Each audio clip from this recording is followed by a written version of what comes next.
Very warm welcome to our very first online event, actually. We are so happy and excited to have reached so many people. And yeah, so let me just quickly start. We're all facing some challenges right now. Regarding, it doesn't matter where you're from Germany, Iran, or wherever, we're all facing some challenges due to the pandemic. And these uncertain times may lead to job transitions and thus many questions about job applications and also how to integrate into a new workplace may come up. And we as a Berlin team, we hope that today's event will hopefully answer all your questions. And before we start with our webinar, I would just like to give you some information about our organization. And yeah, for especially those who don't know us yet. So who are we? We are Women of MENA in Technology, previously known as Persian Women in Tech.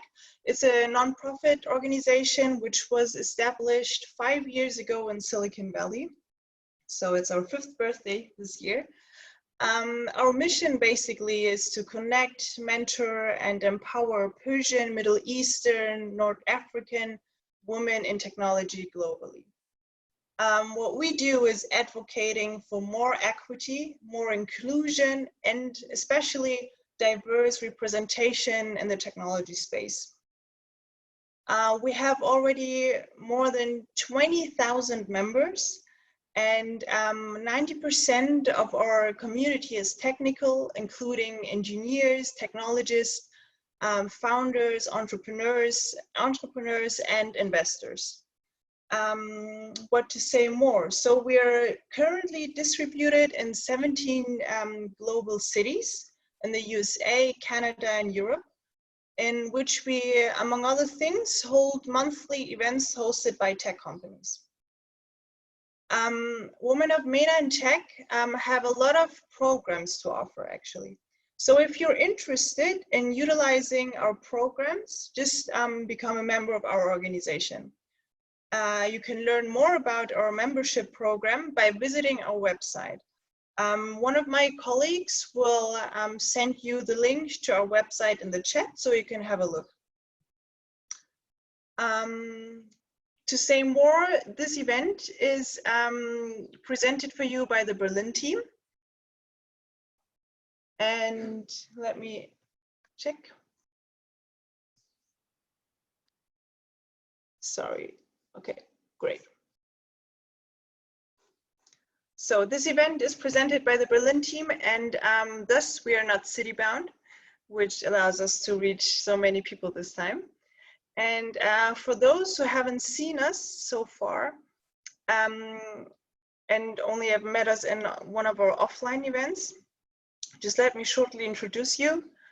We have Parastu Abbasi, Hanye Nobacht, Bahore Banyasadi, and me, Sevida. So yeah, we're the Berlin team. If you have any questions or feedback, if you want to support us, by hosting us, maybe if your company, when the pandemic is over, hopefully very soon, if your company wants to host us or in Berlin, or you want to hold a presentation yourself, or you know a very good speaker or a very good topic that you feel like the community should know about it, then just email us and at berlin@persianwomanintech.com and let us know. Okay. Great.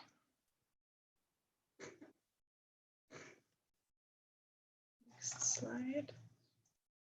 Okay, perfect. So let's continue with the agenda. So our speaker is Leyla El Assry from Delivery Hero. We are very excited that she will tell us some more. She will tell her expertise and give us a presentation about the essential steps for getting a job and integrating into the workplace. This part will be video recorded and also published.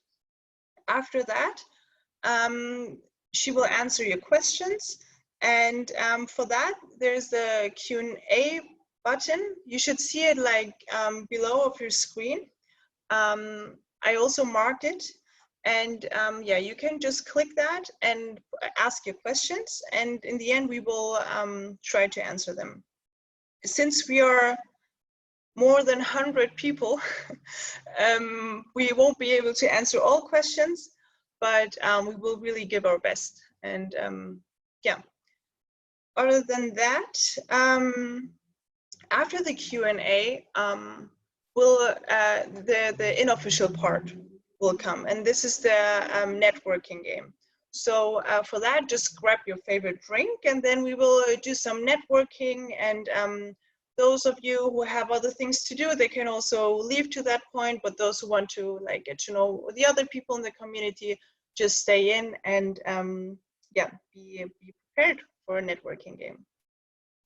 So great. I guess I have said all things that I wanted to say. And I would say, let's start with our webinar then. And Leila, I would give you the floor now. I would stop sharing my screen. And I'm very much looking forward to your presentation. Thank you. Thank you so much, Sepide. Hello, everyone. I'm really happy to be Leila, one moment, yes. please. Your Yes, video is still off. So yes. if you could, great. Okay, it's not possible to start it. Yes, but maybe if you stop. No, it's not possible to start it for now. It works now. Hello, everybody. I'm Leyla El Assry, as Sepide just said. Thank you so much for the introduction. I will tell a bit more about myself. I'm really happy to be among you today, just to give you some tips, and I hope it's going to be helpful for the ones that would like to join maybe Delivery Hero or any other company based in Berlin. So let me take this away. So who am I? I'm Leila, as you know. I'm from Casablanca, Morocco. I actually have a background in human resources and communication, and very quickly I decided to be a recruiter. So I actually did almost all my career in recruitment. So I started in Casablanca, and then I went to to Paris, sorry, in France to study. And this is also what I've decided to start a career in headhunting. In Morocco, I was more of an in-house recruiter. I did that for a few years, and then I decided to go to Vietnam. So in the meantime, I traveled, and then I settled in Vietnam, where I spent around 3 years. I was working as a headhunter in a company called Robert Walters. It was actually super interesting because I really immersed myself into a very new culture. Morocco has been colonized by French, so French is also my native language. You can hear it in my accent. And so it was very easy for me to adapt to France, but it was a little bit more complicated in Vietnam at the beginning, but I will tell you more about that later. And then after my 3 years and almost 4 years in Asia, I decided to come back to Europe, and I joined then Foodora, which was actually an entity from Delivery Hero as a team leader for the recruitment team. And very quickly, actually, I grew in the organization to be a senior manager, then to be promoted to director last year. So I actually, in my career, as I have done at Delivery Hero, I've always focused a lot on designing or redesigning recruiting processes, and actually also coaching a lot of people internally. So I grew a team from 2 recruiters to 24 today, with a lot of employer branding, coordination, product, and tech. So I hope that all the experience and all the little stories that I have accumulated throughout the years will be helpful for you today. I'm going to share a bit with you. So just very quickly, to give you an overview, what is Delivery Hero? It has been founded in 2011 by Niklas, actually, which is still very present in the company. We are present in 42 countries, which makes us really a global company. We are 1,400 employees in Berlin and counting. We receive around 1,000 applications a week, and this is only for tech. Then another number that I thought would be interesting for you, we have around 15% female engineers in Berlin and around 50% female product managers or designers here based with us in the Hero Hub. Another fact actually that is very interesting for today is that we are 90+ nationalities. So we have actually more than 90 nationalities in the Hero Hub, only here in Berlin. So let's go straight into the recruiting process. I think this is something that will be... Leila, yes. One very short moment. I think your screen is not being shared. Can you please check? Yeah. Oh, okay. Sorry. I thought it was. Don't worry. But it was very easy to follow you, so don't worry. Sorry. So yeah, that's for the number. I really thought it was shared. I'm sorry about that. Okay, don't worry. All good. Yeah, thank you, Sebide. So the recruiting process. I think this is something that will be interesting for you today, just for you to understand also how it works. This is not only for Delivery Hero, this is something that you will see in a lot of companies. Actually, it's a very basic process, but then obviously each company has their own tweaks, actually, just like to make sure that what they are assessing the candidate for really belongs to their culture, and just make sure that we are hiring the right person for each team and each department. So everybody is starting actually with sourcing or screening. The difference between the two is that screening is mainly when we receive a direct application. So we post a role in our on our website, on our career website, and then you apply. We screen your CV, then we contact you either to reject you or to put you move forward with your application. Sourcing is different. Sourcing is when we reach out to you directly, or where we try to convert you from a passive candidate to an active candidate. Let's say that, for instance, today you are attending to this webinar. You never thought about applying to Delivery Hero, for instance, and after this webinar, you will be like, maybe this is a company for me, and I'm going to apply. Employer branding is almost doing the same thing, but we're using a lot of communities and also and conferences and fairs and also meetups.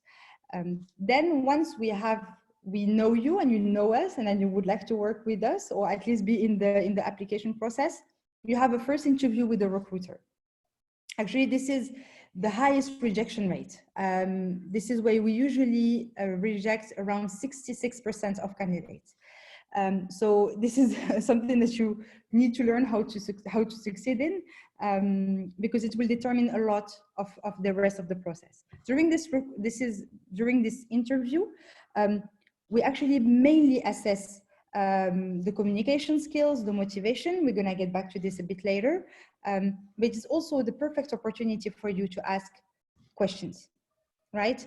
It's really when we have time really to talk about the company, that you can really know a little bit more about almost anything, except of course the technical aspects that you're gonna have to keep for the next steps.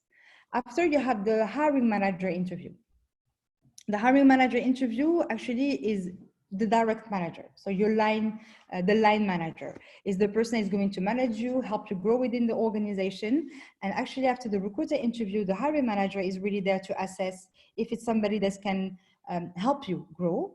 And if you have some skills that are missing to the team or to the company. You have sometimes, in some companies, you have the technical assessment then as well, a short coding test, or a live coding or a whiteboard challenge. But usually we keep it still on a conversation level, and just to make sure that we're not putting you through a lot of technical assessments without being sure that you can be a fit to the company and the team. Then you have the technical assessment. In the technical assessment, actually, you can have between 2 and 4 interviews. These are all very much focused on the technical aspect of your application and of your background. So you have a lot of live coding. We usually use a tool called Codapad or Codility as well. And then this is also the moment where you meet the team. Right? So it's then when you have this moment, so you have a lot of technical aspect, but you always have at least 15 to half an hour where you can ask a lot of questions around the technologies, around the team. We're gonna get back to this a bit later as well, but it's really focusing on what you can do and what you would like to do in terms of technical, in the technical aspect. Once we pass all of this, you move to the offer. So the offer is actually always issued by the recruiter. We offer, so again, at Delivery Hero, we have salary bands. So we are always offering something that is very competitive within the market. Of course, you have your expectations that you have to talk about during the first interview with the recruiter, but then we always offer you something that should fit your expectations. And of course, you can always negotiate, but it depends on the companies, right? So for instance, at Delivery Hero, we have salary bands. We know how much you, what is the fair salary, but not only fair, actually competitive, which makes a big, big difference in terms of retention also, but in terms also of offer acceptance. And then you have the hire. The hire, then the recruiter and the recruiting team is actually passing your application to what we call the core ops teams. So it's the HR team, so to speak.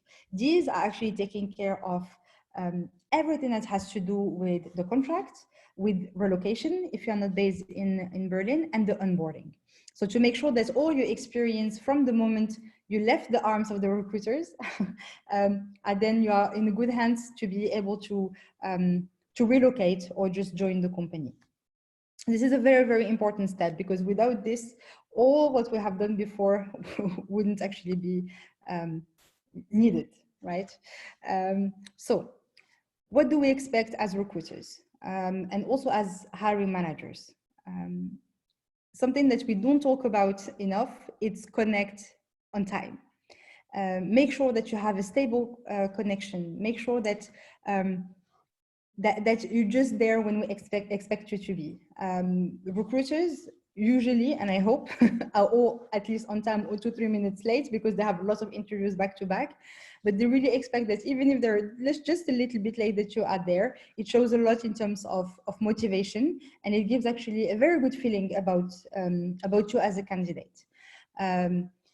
It's very, very, very important that you learn about the company. It doesn't matter if you apply to 20 roles, 20 different companies. It's very, very important that you do that. For one and unique reason, it shows that you really want to work in this company. It's always something that will put a difference between you as a good candidate and somebody else that will probably be rejected in the first, during the first interview with the recruiter. So the motivation is very, very important. You have internet, you have the corporate website, you have Glassdoor, you have actually a lot of different places where you can go and learn about a company. So today, nowadays, there is no excuse for you not to learn about this. Then prepare questions. I'm not saying this enough. It's super important as well. Preparing questions will show that you have a good understanding of the role, right? Or at least the role that you want to apply to. And if not, you need to show that you are willing to learn more. So when I say prepare questions, with the recruiter, for instance, you can ask a lot about the company or things that you have seen in the press, or things that are not very clear, or question on the job description. It's also very important to ask questions to the team, so, or the hiring manager. For instance, you can ask, how big is the team? What are the expectations from the hiring manager during the probation, for instance, during the first 6 months of working with them? How can they expect you to grow? What can you learn from the company and from the team? What are the projects they're working on? What are the challenges at the moment? You have a lot actually of different kind of questions that you can ask that will show that you are curious about the company, and that actually bringing you on board, you're going to also challenge a bit, you know, because you ask good questions, because you are curious, because you are passionate, and because you will be ultimately a good addition to the team. What we are also looking for is having a good communication. When I say a good communication, is not speaking German, for instance, or being, you know, a master in English. This really, really doesn't matter.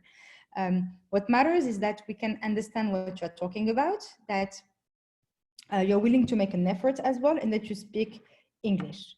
It doesn't have to be really, really fluent, and you do not have to speak German in the majority of the startups in Berlin. I'm really focusing on this because I've talked to a lot of people that are not based in Germany that told me that they have never thought about applying to Germany because they don't speak German.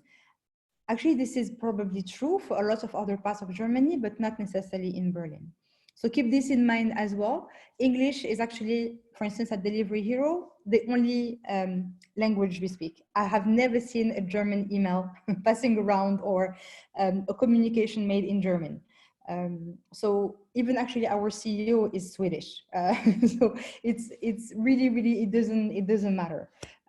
Just make sure that you prepare your pitch actually about yourself.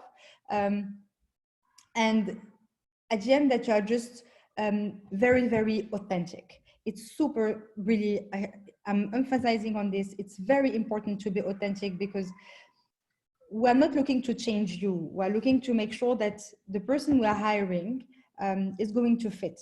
And then it's also very important for you to know if you are going to fit within this company.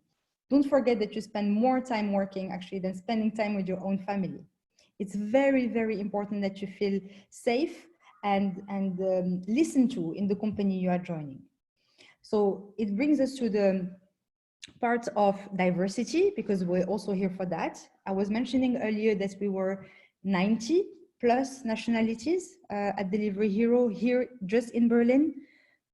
It's important to show that you're open to diversity because this is the kind of culture that we have built, and a lot of companies also in Berlin are capitalizing on. How you can show that you're open to diversity is basically by asking questions, right? You can ask, how diverse is the team? How is your company helping to adapt to people from other cultures?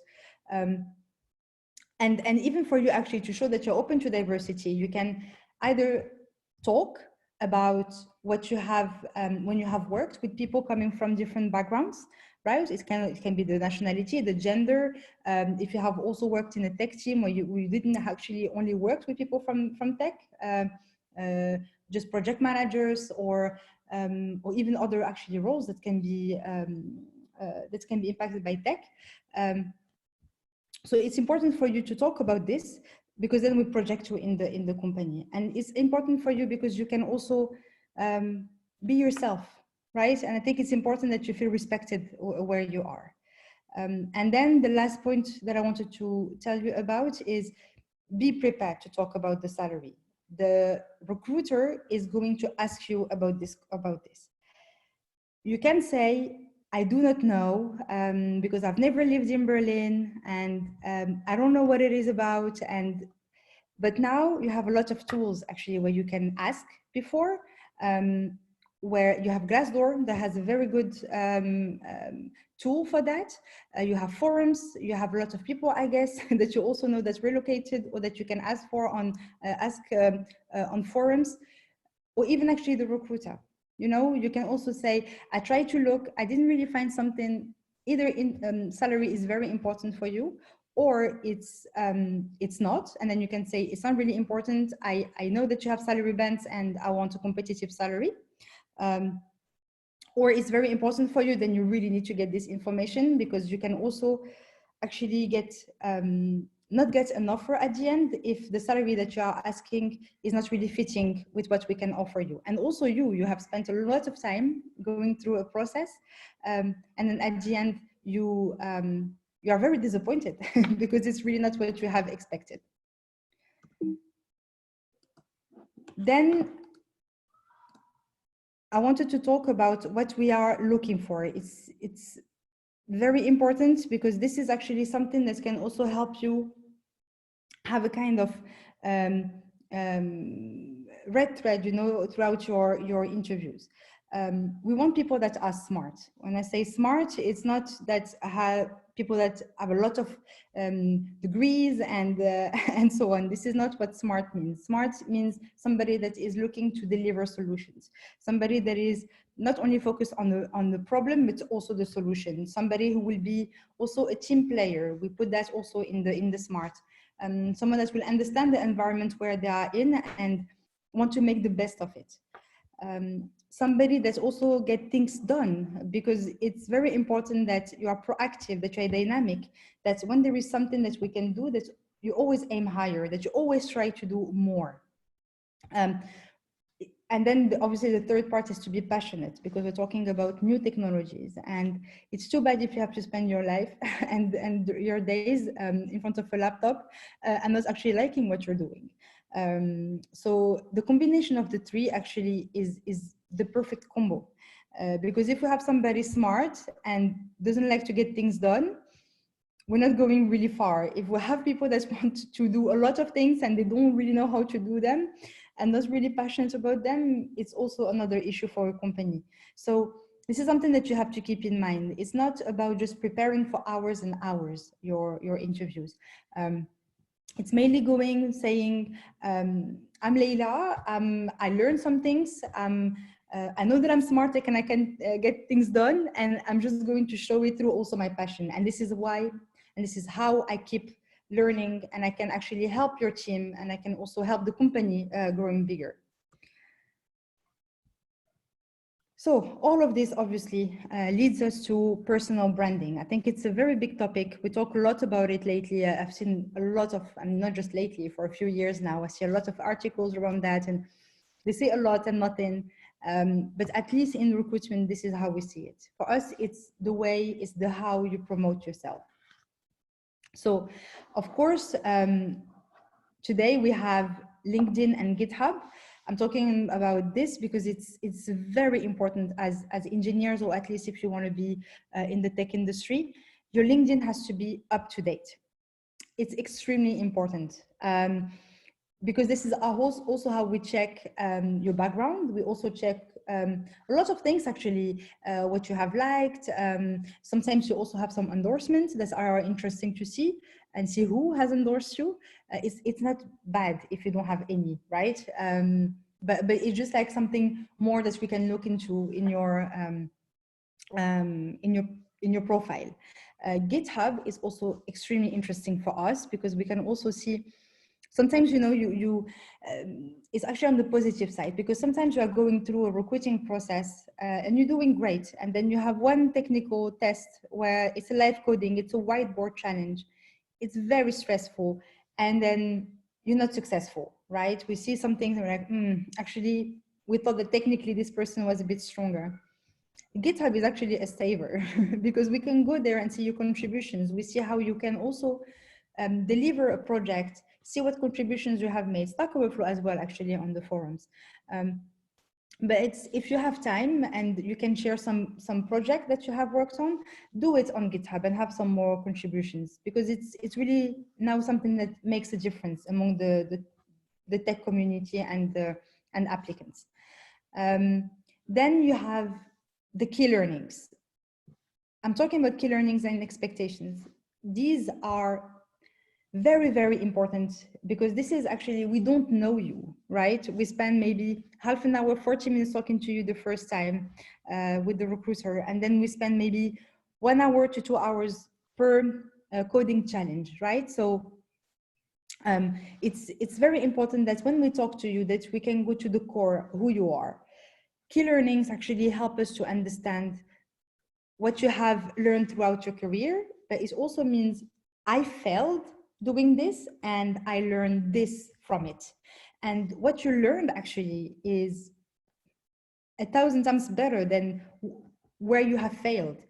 So do not be worried or hide the fact that at some point in your career you have made a mistake and then you have tried to overcome it. Explain how you have done it. It can also be like the perfect opportunity to talk about diversity, because you have worked with people coming from different backgrounds, and then talking to some people and then exposing your problem with other people, then it opened your mind and then you were able to fix the issue. It can be also the opportunity really to talk about how you learn something by yourself, right? It's also the opportunity to show that you are a team player. You know, it's actually a lot of things where a failure or something that we have really not succeed at some point can show a brighter thing about us. And then, of course, your expectations. Your expectation is also very important because it gives us an idea where you want to go, right? Where you're headed. As a manager, can I actually help you achieve these? And what does it say also about you is how far you want to go, right? Not, for instance, everybody wants to be a manager. Not everybody wants to say technical all the time, you know, and maybe you want to do also projects. Maybe you just don't want to do just coding. It's important for us to know, because then we can also place you within the organization and make sure that you can actually succeed. And this is what you have to keep in mind. The more you succeed, the more we succeed as a company, right? So don't forget that also recruiters have this in mind, and that we're also coaching our hiring managers and the hiring teams to think this way, to keep this in mind. And then, of course, the CV. I'm keeping it last because I wanted to show you something and have a kind of really something more operational than to show you. CV is really important because think it this way. It's the first thing that we see, right? We do not know you. We have never met. We don't know each other, or you don't even know the person you have sent your CV to, actually. And you send the CV, we open it, and then we have an idea of who you are. We can have a lot of bias and combat the biases, trainings, whatever, and have this in mind. It says something that will tell us who you are. So it's very important that it's well done, because it's also, it's the only way for us to say we are going to put you through the process, yes or no. So it's very important for you. Also keep in mind that I was telling you we receive more than 1,000 applications, and this is only tech per week. You can imagine how many CVs a recruiter is going through. And when I say 1,000 plus, is actually unique applicants. So we also have applicants that apply several times to different positions. So for instance, we have the backend position open with PHP and Java. We have engineers that can do both, so they're gonna apply to both, right? So keep that in mind. And when you're looking at more than 100 or 200 CVs a day, at some point you have to learn some mechanisms that will make you choose the ones that will be successful, okay? So I will show you some examples right now, but it's very important that you keep this in mind. So what a good CV looks like. So let me go to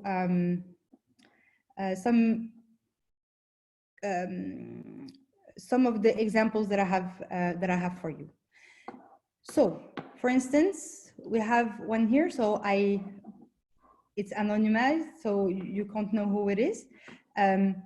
Here, for instance, is a CV that is not going to be successful with us. Very easy. You can see that it's one block of information, right? Reading it actually is almost giving us a headache, right? Because it's a lot. It doesn't say much, right? But it's not only not the saying much, is we don't get anything from it, right? It's very hard to get the stack from it. And what it says also is that it's a person that is not really, I would say, organized, or at least very clear, right? When you receive more than 1,000 CVs, you want to go to the ones that really gives you the will to talk to them as well. And then you know that it's going to be interesting. I know nothing actually about this person, not much. So it's really, really interesting to see that. I would love to get your questions after, but I hope that here you can see that it's just a block. There is nothing that we can get from.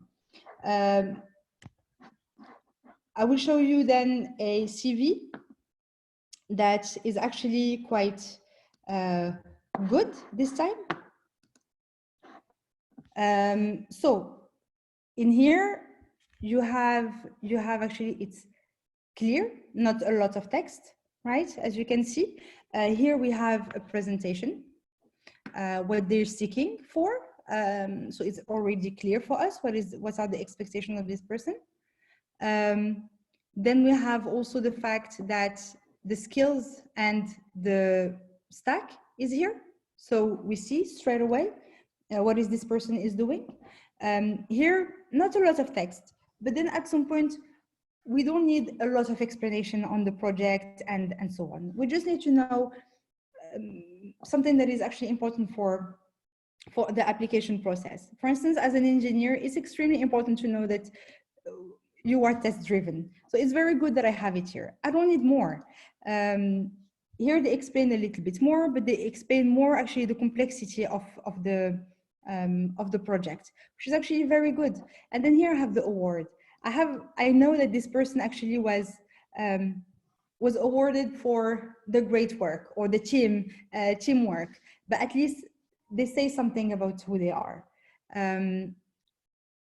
And then I have the education. Education is also very important because what you have to know is in Germany, it's quite complicated to move when you do not have a degree, unless you have at least 6 years of experience in the field, right?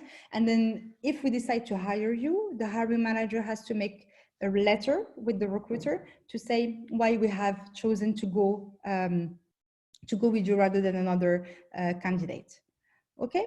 But then I will show you actually another example, and this is going to be my CV, a CV that actually should, how it should look like. So first thing, you have to make sure that you have all the informations. Let me just move this a bit here. All the information. So your name, what is your nationality, right? Put your address, put your email address, put your LinkedIn, because sometimes and your GitHub there, because it's very easy for others to jump. And then put also your phone number. Then put a summary, right? What is your experience? What are you looking for? Like for instance, here I put like where I have the experience, which countries, what role I'm looking for next, right? And then I'm just like explaining basically what I have done until now in a summary. Then I put my education, because I think it's important also for you to know as a recruiter, what kind of studies I have done and what is my background. I prefer actually putting it very early because it gives us already an idea of if you are applying, for instance, from another country that is not from outside Europe, actually it gives us already an idea, oh, how many years of experience are we able to put this person through the process? Because if not, it's going to be very complicated to get you a job, right? So it's very important for us to see it first. And also it's more, how to say, it's more just clearer, actually. Then you have the skills, right? So this is actually very, very important because we have the languages. So for instance, if you speak English, just put it in there, then we know. And then you have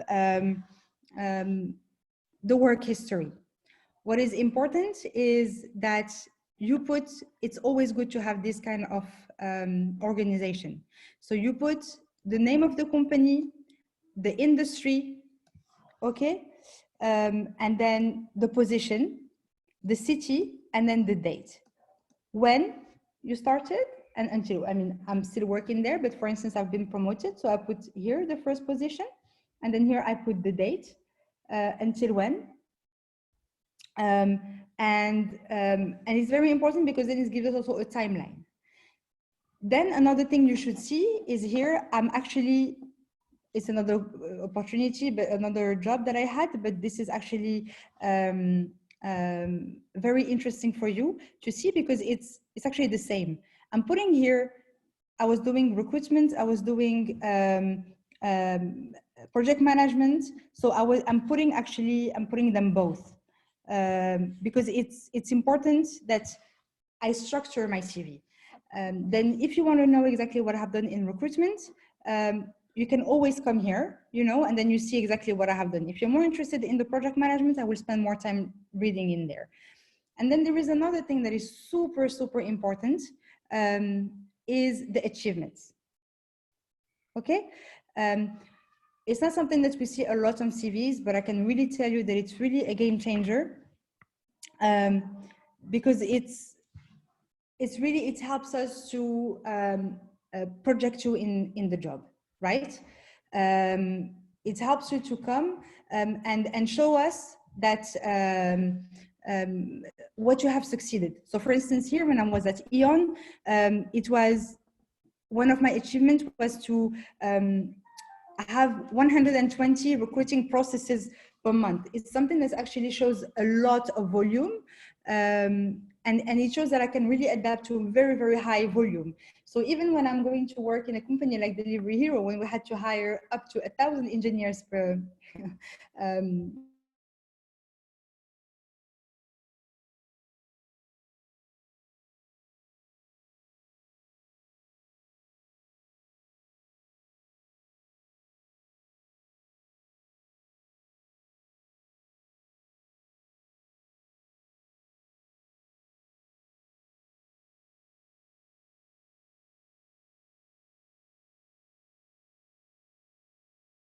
actually what a CV should look like, really. And after seeing, I think, thousands of them, yeah, my connection is not super stable. I hope you can still hear me. But it's very important that you follow this. It doesn't matter that you have a lot, that you have more than a page. For instance, you have 3 pages, it's fine, right? What is important is that what you are writing there actually makes sense, okay? That's actually the main topic. Whatever you are doing, just make sure that what you're writing there is actually interesting for the reader and for the hiring manager, and for everybody actually that is going to read your CV. When you're going to be part of a company and then you are part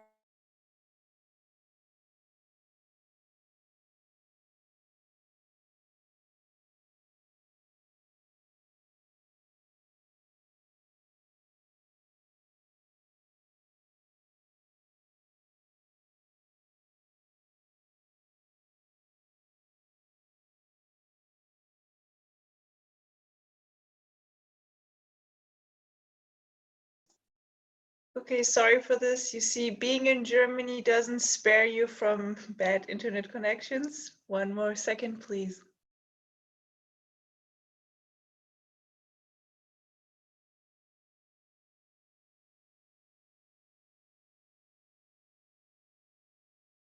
Oula.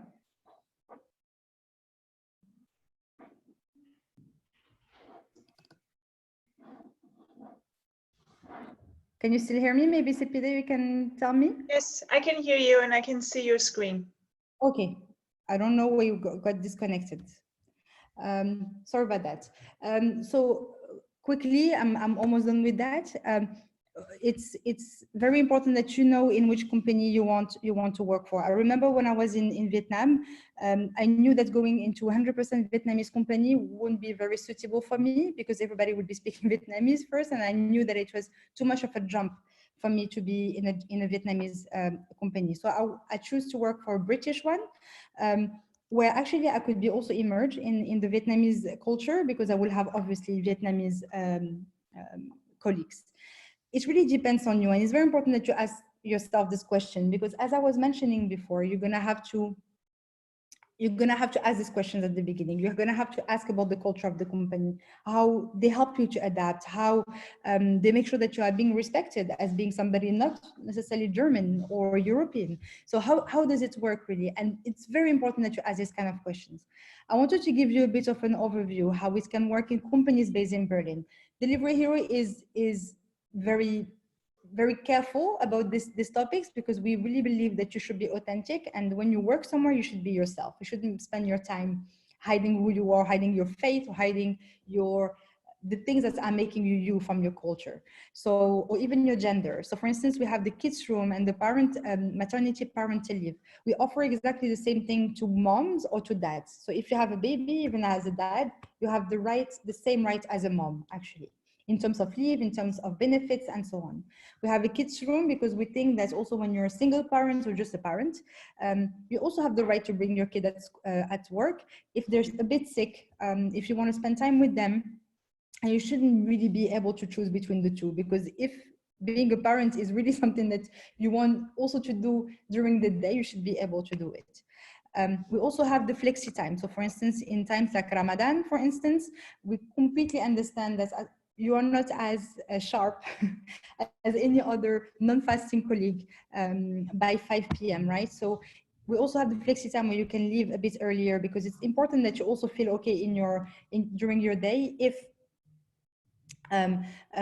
If you're fasting and then it's your fate, so fine, it's completely okay, and nobody should be telling you no to do that. Also, we have a prayer room, so you can also pray during. Everybody actually can do it. We have several prayers room in the Hero Hub in the building, and then you can actually go, and it's completely your right to go take a break to do that. I talked about the relocation package because I know that it can be very complicated for the ones that are relocated to Berlin. You know what it is with the Bürgeramt, the Finanzamt, everything, finding a place to live. It can be very, very challenging. We actually offer everything to help you adapt to this administrative and bureaucracy aspect of living in Germany. So this is also very important, and really, not a lot of companies are offering the relocation package, but I have an advice for you. Make sure that you negotiate it in part of your package when you accept an offer. Not only the visa, but also to help you find a place, but also probably even the flight tickets, because actually it's a lot of money that you have to pay at the beginning, and it makes also your ability to adapt quicker and just like more efficient, right? That they can also help you with all the administrative aspects of it. And then we also have diversity trainings. I'm talking about diversity trainings because, of course, when we're hiring people and we're recruiting them, it's very hard to actually know if they're going to be completely open to diversity, right? But then once you are there, you think that you can adapt to it, but maybe some things are also going to bother you. So we also have some trainings if at some point you feel that you need to cope with all these changes, right? But also to help you also open your mind. On all the things that you can see that's actually as probably things that you have never seen before, right? When you live in a place where 90 plus nationalities are co-living, it can be very intense sometimes. So it's important that you feel that we are supporting you with that. And then to finish, you have culture days. Culture days is actually it's once a month. We take one country, and then a person is actually talking about the country. They can bring food, they can bring actually whatever they want, and they can talk actually about the country. So it can be 1 to 10 people, actually depending on how many people we have in the company. But it's really interesting because we learn a lot about others, and it's also like, oh, this is why this person is doing this, because of that. So it's always very interesting to see that. We also have internal communities. So for instance, for Iran, we have a internal group, where you can actually also talk to Iranian, and then it's also a good way, to have something from home, how did you deal with that? How, I don't know, it's always people that is great to go to and feel like, even though you're far from home, you still have a piece of home next to you. And of course, we're celebrating all holidays, the Jewish, the Muslim, the Buddhist, everything. And it's also a way for us to really be inclusive and to really help you accept the other person. So that's it from me. I try to be to be as efficient as possible, and I would love to hear if you have any questions.